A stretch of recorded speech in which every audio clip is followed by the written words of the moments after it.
মাত্র 10 মিনিটে আজকে দেখিয়ে দিব মজাদার সকাল বিকালের এবং বাচ্চাদের টিফিনের একটা মজাদার নাস্তা। হ্যালো ভিউয়ার্স, আসসালামু আলাইকুম। সবাই কেমন আছেন? আশা করছি অনেক অনেক ভালো আছেন। আমি জানেন সিলেট থেকে আবারও নতুন আরও একটি রেসিপি নিয়ে আপনাদের মাঝে হাজির হয়েছি। আজকে তৈরি করে দেখাবো আমি কিভাবে ব্রেড দিয়ে এই ডেজার্টটা বানিয়ে থাকি। তো প্রথমেই আমার লাগছে টমেটো, পেঁয়াজ, ধনেপাতা কুচি এবং কাঁচামরিচ কুচি। তো ভিউয়ার্স, এখানে কিন্তু আমি আমার সব ইনগ্রেডিয়েন্টস নিয়ে নিয়েছি এবং ডিমও লাগছে আমার আজকের রেসিপিতে। তো প্রথমে আমি সব উপকরণ ভালো করে পরিষ্কার করে কেটে নিয়েছি এবং একটা ডিম দিয়ে দিচ্ছি। তো একটা ডিমে হবে না, আসলে আমি আরও একটা ডিম কিন্তু ভেঙে দিয়ে দিচ্ছি পরিমাণ মতো লবণটা দিয়েই আমি এখানে স্বাদে মিঠিকে মশলা দিয়ে দিব। আর আজকের মূল রেসিপির মধ্যে এটা কিন্তু অনেক অনেক ইম্পর্ট্যান্ট এই রেসিপিতে এটা দেওয়া, কারণ এই মশলাটা দিলেই কিন্তু আপনার আজকে যে ইনগ্রেডিয়েন্টসগুলো সবগুলো মাখিয়ে নিলে কিন্তু ভালো একটা রেজাল্ট আসবে, মানে অনেক মজাদার হবে।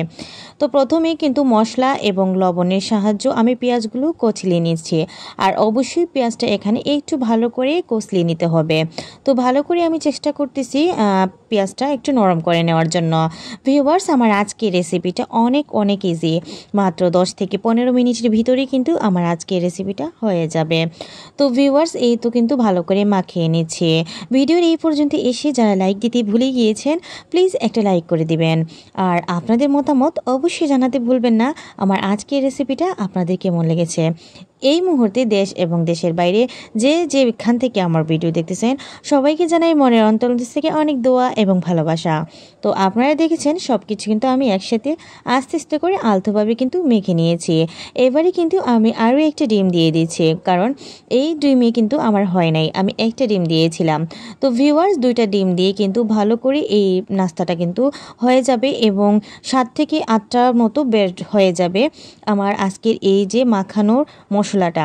তো 8টার মতো আমি করে নিয়েছি, কারণ ওর বাচ্চারা কিন্তু টিফিনও দিয়েছি এবং অনেক ইউমি করে কিন্তু আমার আজকে এই রেসিপিটা তারা খেয়েছে। তো এই তো এখন আমি কিন্তু ব্রেডটা কেটে নেব। আর এখানে কিন্তু আপনারা চাইলে সাইডের অংশগুলো ফেলে দিতে পারেন, বাট সাইডের অংশ থাকলে একটা ভালোই লাগে, কারণ সাইডের অংশটা থাকলে এই ডেজার্টে কোনো সমস্যা হবে না, দেখতে ভালোই লাগে, কারণ লাল একটা কালার থাকে সাদার সাথে। তো এভাবেই কিন্তু আমি কোনাকুনি আকারে কেটে নেব।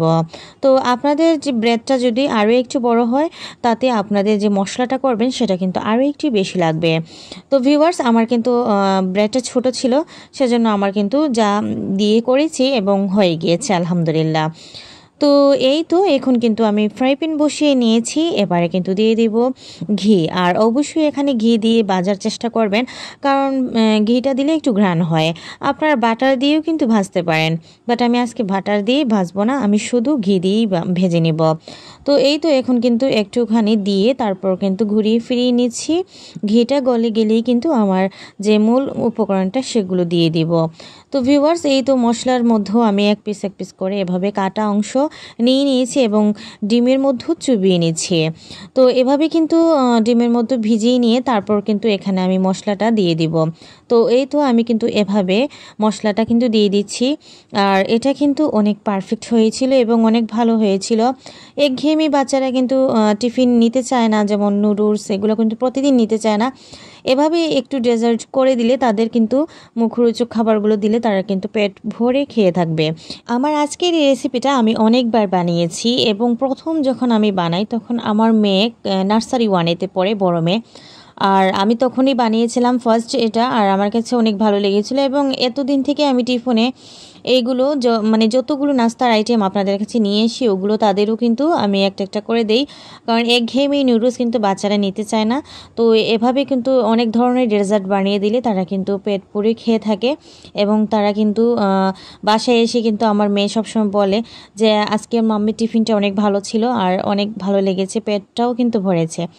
তো এই তো এক পাশ হওয়ার পরে কিন্তু আমি আরও এক পাশ দিয়ে দিয়েছি কথা বলতে বলতে এবং ডেজার্টটা কিন্তু হয়ে গিয়েছে। তো এই তো কিন্তু আরও এক পাশ এভাবে কিন্তু আমি উলটপালট করে দিচ্ছি এবং এটা বানাতেও কিন্তু বেশি একটা সময় লাগে না। তো এই তো আমার আজকের রেসিপিটা আপনাদের কাছে কেমন লেগেছে অবশ্যই কিন্তু আপনাদের মতামত আমি চাই। তো আমার কিন্তু একবার হয়ে গিয়েছে অলরেডি, আরও একবার আমি কিন্তু দিয়ে দিব, আর আবারও কিন্তু আমি 4টার মতো দিব। আর এখন আবারও কিন্তু ঘি দিয়ে দিয়েছি। ঘিটা গরম হওয়ার সাথে সাথেই কিন্তু আমি আমার ব্রেডগুলো দিয়ে দিব। তো এই তো আমি ঘুরিয়ে কিন্তু এটাকে আবারও কিন্তু গলিয়ে নিচ্ছি।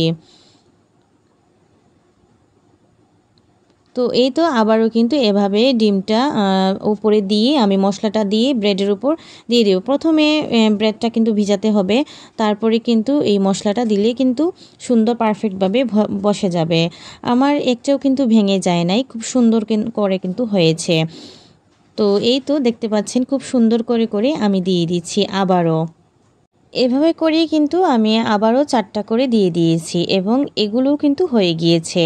তো এভাবে এক পিঠ হওয়ার পরে কিন্তু উল্টিয়ে দিতে হবে, নয়তো কিন্তু এটা ছুটে আসতে পারে যে ডিমের যে মিশ্রণটা সেটাই। তো এই তো আমার কিন্তু এক পিঠ হওয়ার পরেই কিন্তু আমি সুন্দর করে আরও এক পিঠ ভেজে নিচ্ছি। তো এই তো দেখতে পাচ্ছেন কত সুন্দর বাদামি কালার এসেছে এক পিঠে। এভাবে কিন্তু আমি সবগুলো করে নিয়েছি এবং এটা ছিল আমাদের সকালের নাস্তা এবং বাচ্চাদের টিফিন। তো এটা আমি অনেকবার বিকেলেও কিন্তু বানিয়ে খেয়েছিলাম। অনেক দারুণ একটা স্মেল এটা থেকে আসে আর খুব ভালো লাগে। তো এই তো আমি কিন্তু প্লেটে সাজিয়ে নিয়েছি, এবারে কিন্তু সস দিয়ে পরিবেশন করে নিয়েছি। তো এই তো সস দিয়ে কিন্তু পরিবেশন করছি, আর এটা কিন্তু সসের কারণে আরও একটু ভালো লেগেছে, কারণ একটু টক টাইপের লেগেছে আর খেতে কিন্তু দারুণ হয়েছে। তো এই তো মেইন পারফেক্ট লুক আমার আজকে 10 মিনিটের ডিম এবং পাউরুটির নাস্তাটা। কেমন হয়েছে অবশ্যই কমেন্ট করে আপনাদের মতামত জানাতেই ভুলবেন না। আমার আজকের রেসিপিটা জাস্ট একবার বাসায় বানিয়ে আপনারা ট্রাই করে দেখতে পারেন কতটুকু মজাদার হয় আমার আজকের এই রেসিপিটা। তো আপনাদের একটা লাইক, আপনাদের একটা কমেন্ট আমাকে নতুন অনুপ্রাণিত জায়গায় নতুন ভিডিও নিয়ে আসার জন্য অসংখ্য ধন্যবাদ জানিয়ে আমার আজকের রেসিপিটা এখানেই আমি সমাপ্ত দিচ্ছি। সবাই অনেক ভালো থাকবেন, সুস্থ থাকবেন, নেক্সট ব্লগের অবশ্যই অপেক্ষা করবেন।